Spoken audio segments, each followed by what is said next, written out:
Welcome दोस्तों, क्या हो रहा है। मैं हूं शुभम त्यागी और आप देख रहे हैं बिजनेस बादशाह में हम आपके लिए लाते हैं लेटेस्ट बिजनेस न्यूज एक सिंगल वीडियो में। तो शुरू करते हैं आज की न्यूज। पहली खबर में एयरटेल और Amazon वेब सर्विसेज ने साइन किया एक अग्रीमेंट क्लाउड सर्विसेज के लिए। इस एग्रीमेंट के बाद एयरटेल इंडिया के बिजनेसेस को क्लाउड स्टोरेज जैसी सर्विसेज देगा अपने डेटा को स्टोर करने के लिए। रिपोर्ट्स के अकॉर्डिंग इंडिया में क्लाउड सॉल्यूशंस का मार्केट बहुत तेजी से बढ़ रहा है और ये पहुंच जाएगा $8 बिलियन तक 2023 में।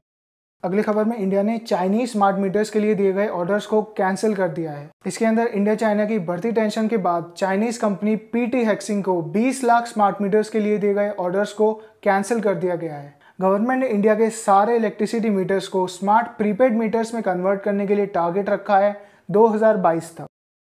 और चाइना की खबर में ही एक बड़े डिसीजन में DGFT ने मांगी है 9 ऑटो कंपनी से रिपोर्ट उनकी चाइना से आने वाले टायर इंपोर्ट्स के लिए। इंडिया ने इससे पहले टायर्स के इंपोर्ट को रेस्ट्रिक्टेड की कैटेगरी में डाल दिया था और अब director general of foreign trade ने कहा है कि वो लाइसेंस इशू करेंगे ऑटोमेकर्स को चाइना से टायर्स के इंपोर्ट के लिए उनकी ज़रूरत के हिसाब से।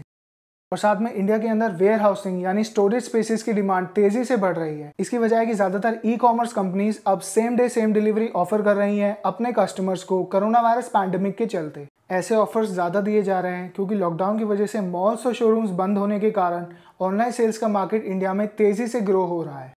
साथ में नितिन गडकरी का कहना है कि गवर्नमेंट इंडिया में जल्द से जल्द लिथियम आयन बैटरीज का प्रोडक्शन स्टार्ट करवाना चाहती है। इलेक्ट्रिक व्हीकल्स के लिए ये बैटरीज एक बहुत ज़रूरी कंपोनेंट है और भारत में EV के इकोसिस्टम को पुश देने के लिए इंडिया में इनका प्रोडक्शन होना काफ़ी इंपॉर्टेंट है। अभी के टाइम में इंडिया में ज़्यादातर लिथियम आयन बैटरीज इंपोर्ट की जाती हैं और इंडिया प्लान कर रहा है जापानीज इंडस्ट्रियल टाउनशिप सेटअप करने के लिए असम में। इसके अंदर वर्ल्ड क्लास इंफ्रास्ट्रक्चर डेवलप किया जाएगा जापानीज फैक्ट्रीज को सेटअप करने के लिए। इसके थ्रू एम्प्लॉयमेंट जनरेट होने के साथ साथ इंडिया में FDI यानी फॉरेन डायरेक्ट इन्वेस्टमेंट भी बढ़ेगा। अगली खबर में जुबिलेंट फूड वर्क्स ने एंट्री कर ली है FMCG के मार्केट में शेफ बॉस के साथ। इस ब्रांड के अंदर उन्होंने लॉन्च किए हैं इंडियन और चाइनीज सॉसेज इंडिया के लगभग 500 करोड़ के पैकेज्ड फूड मार्केट के लिए। जुबिलेंट फूड वर्क्स इंडिया में डोमिनोज पिज़्ज़ा और डंकिन डोनट्स की फ्रेंचाइजीज को मैनेज करते हैं। और साथ में डाबर ने अपनी वैन्स को चलाना शुरू किया है प्रोडक्ट्स की सेल के लिए। इंडिया में कोविड-19 के बाद से हेल्थ एंड इम्यूनिटी प्रोडक्ट्स की डिमांड काफ़ी बढ़ गई है। हालांकि सोशल डिस्टेंसिंग की वजह से लोग क्राउडेड प्लेसेस और मार्केट्स में कम जा रहे हैं, जिसकी वजह से डाबर ने इन्हें चलाया है अपनी सेल्स को बढ़ाने के लिए। साथ में यूनियन मिनिस्टर स्मृति ईरानी का कहना है कि गवर्नमेंट प्लान कर रही है 10 क्राफ्ट्स एंड हैंडलूम विलेजेस खोलने के लिए इंडिया में। इनके डेवलप होने पर इंडिया के लोगों के साथ साथ बाहर से आने वाले टूरिस्ट भी इन्हें विजिट कर पाएंगे, जिससे इंडिया के लोकल कारीगरों की ओवरऑल सेल्स काफ़ी बढ़ेगी। दुनिया में यूज़ होने वाले हैंड वूवन फैब्रिक्स में 95% इंडिया में ही प्रोड्यूस किए जाते हैं। और ऑस्ट्रेलियन गवर्नमेंट का कहना है कि वो स्पेंड करेंगे $1.2 बिलियन साइबर सिक्योरिटी के लिए अगले 10 सालों। ऑस्ट्रेलिया में अब तक छोटी कंपनीज और गवर्नमेंट एजेंसीज के ऊपर साइबर अटैक्स में $20.83 बिलियन का नुकसान हो चुका है। अगली खबर में विकिपीडिया ने इंडिया में अपनी वेबसाइट्स के लिए डोनेशन मांगना शुरू कर दिया है। विकिपीडिया फाउंडेशन का कहना है कि उनकी वेबसाइट पर एड्स नहीं दिखाए जाते हैं और फ्री नॉलेज देने के लिए उन्हें इन डोनेशंस की ज़रूरत है। हालांकि इंडिया में इसका काफ़ी विरोध हो रहा है और देश में यूज़ होने वाली टॉप वेबसाइट्स में विकिपीडिया 14th नंबर पर है। और साथ ही रेलवेज ने इंट्रोड्यूस करी है नई स्कीम अपने ओवरऑल फ्लाइट ट्रैफिक को बढ़ाने के लिए। इसके अंदर कई ऑफर्स को लॉन्च किया गया है जिससे रेलवेज की मालगाड़ियों में ज़्यादा से ज़्यादा गुड्स को ट्रांसपोर्ट किया जा सके इंडियन कंपनीज द्वारा।